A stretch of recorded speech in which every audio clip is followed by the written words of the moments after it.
Downton Abbey. Yeah.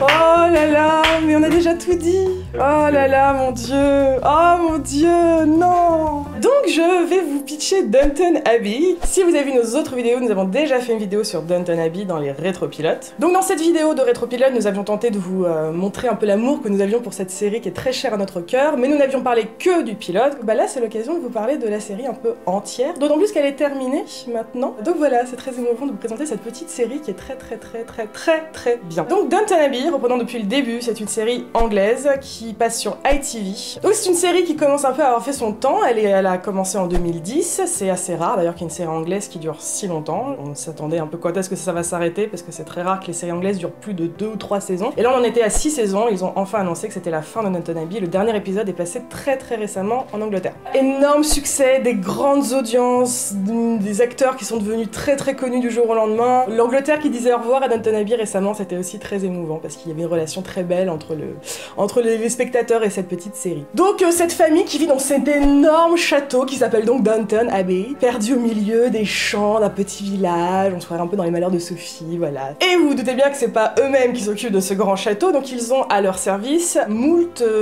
domestiques, et donc la série va un peu nous montrer la vie des gens, des nobles qui vivent dans cette maison, ce château, et également la vie des domestiques. On démarre la série en 1912. On démarre en fait au moment où le Titanic coule. Et en fait, à bord du Titanic, il y avait le garçon qui était un cousin de la famille qui devait épouser la fille aînée de cette famille. Et en fait, parce qu'il meurt, ça veut dire que ça chamboule un peu tout dans les histoires d'héritage et tout ça. Il y a beaucoup d'histoires d'héritage dans notre ami. Et donc l'histoire démarre sur ça. En fait, il faut trouver en fait un nouveau prétendant pour la fille aînée. Et de là, alors ça va pas parler que de ça dans la série, va démarrer un peu toute une tranche de vie de cette famille, donc qui démarre en 1912, et là je crois que ça termine après la Première Guerre mondiale, on est un peu en l'entre-deux-guerres. Donc on voit un peu tout ce qui se passe pendant les 15 années qui vont suivre cet événement-là, et toutes les péripéties, parce qu'il va arriver beaucoup de choses dans cette maison, pas qu'aux nobles, aussi aux domestiques, pendant ces 15 années. Donc c'est une série chorale, il y a énormément de personnages, c'est ça qui fait sa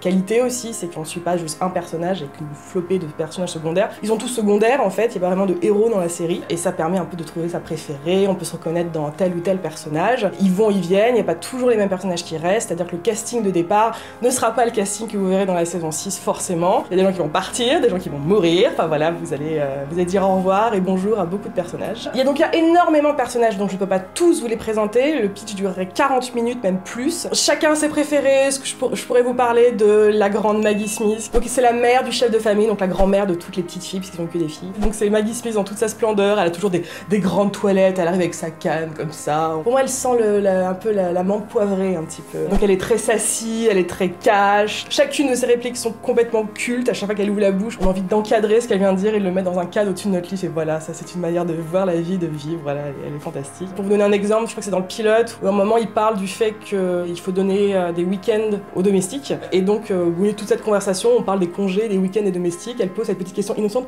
c'est quoi un week-end au juste? Parce qu'elle ne sait pas ce que c'est un week-end, parce qu'elle est née avec une cuillère d'or dans la bouche, et voilà. Il y a beaucoup de personnages très cool, il y a beaucoup de personnages féminins très cool dans cette série, ma préférée étant Edith, personnellement, vous la verrez pas beaucoup au début, c'est-à-dire que c'est un personnage qui est un peu effacé par la série et par sa famille même, en fait, on va voir ce personnage un peu se développer et sortir de son cocon et se transformer en une espèce de papillon magnifique. Ses deux sœurs sont aussi assez inoubliables. Marie qui va vous marquer par sa beauté, par son caractère, par sa force, tout ça, c'est aussi un personnage vraiment très chouette et très bien interprété. Il y a aussi la petite sœur qui s'appelle Sibylle et qui est aussi merveilleuse, on a envie de l'avoir comme meilleure copine, elle est géniale. Donc voilà, je pourrais vous parler des personnages beaucoup trop longtemps. Je vous invite juste à regarder la série, à tomber amoureux de tous ces personnages. Je crois qu'il n'y en a pas un seul que j'aime pas. S'il y en a certains qu'on aime un peu moins, mais honnêtement, ils sont tous vraiment très chouettes, on les aime beaucoup et c'était très dur de leur dire au revoir. Ce qu'il faut savoir sur Downton Abbey avant que vous commenciez, c'est du soap. C'est complètement soapy.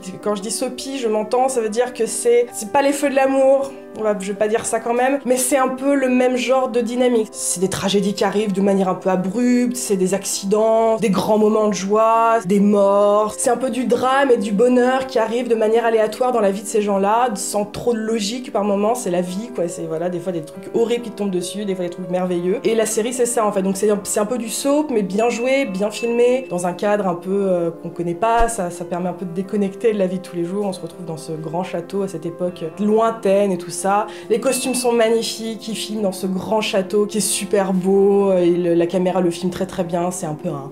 J'aime pas dire ça, mais c'est un peu un personnage à lui seul, ce grand château, tout ça. Je peux que vous conseiller de regarder Downton Abbey, c'est une série très très chère à mon cœur, à notre cœur, Sébastien l'aime beaucoup aussi. Et elle est très populaire, ça se trouve vous l'avez déjà vue parce qu'il y a beaucoup de gens qui la voient. Mais si vous la regardez pas vraiment, c'est une grande tasse de thé qui vous réconforte beaucoup, ça vous fait ressentir plein d'émotions. C'est une série qu'on n'oublie pas, qu'on garde dans notre tête toute notre vie, c'est un très très bon cadeau de Noël. Si vous savez pas quoi offrir à vos parents à Noël aussi, je merci à Downton Abbey. Quand j'ai un doute, j'offre une saison de Downton Abbey. C'est une valeur sûre. Je connais personne qui n'a pas aimé Downton Abbey en fait. Donc, dès que j'ai un doute, je fais on va acheter la saison 1 de Downton Abbey, c'est très cool. Donc voilà, vraiment, si c'est pas déjà fait, partez à l'aventure, apprenez à connaître ces personnages haut en couleur et vraiment aimez cette série comme elle mérite de l'être parce elle a ses défauts mais elle est aussi très très très bonne. Elle a vraiment marqué la télévision. Donc voilà. Regardez Downton Abbey. J'ai l'impression que j'ai rien dit. C'est une série tellement riche, il y a tellement de choses à dire dessus. Là, j'ai l'impression d'avoir rien dit. Et j'ai l'impression de me répéter de la vidéo qu'on avait fait avant. Donc vraiment, si vous voulez en savoir beaucoup plus sur la série, regardez notre rétropilote. Et là, vous aurez toutes les infos qu'il vous faut pour la démarrer. Mais je vais m'en tenir à ça. Et voilà, j'espère que ça vous donnera au moins donner envie d'y jeter un coup d'œil. Voilà. Soit il y a quelqu'un qui toque, soit il y a quelqu'un qui... Oui, c'est les gamins qui courent en haut. Ah, d'accord.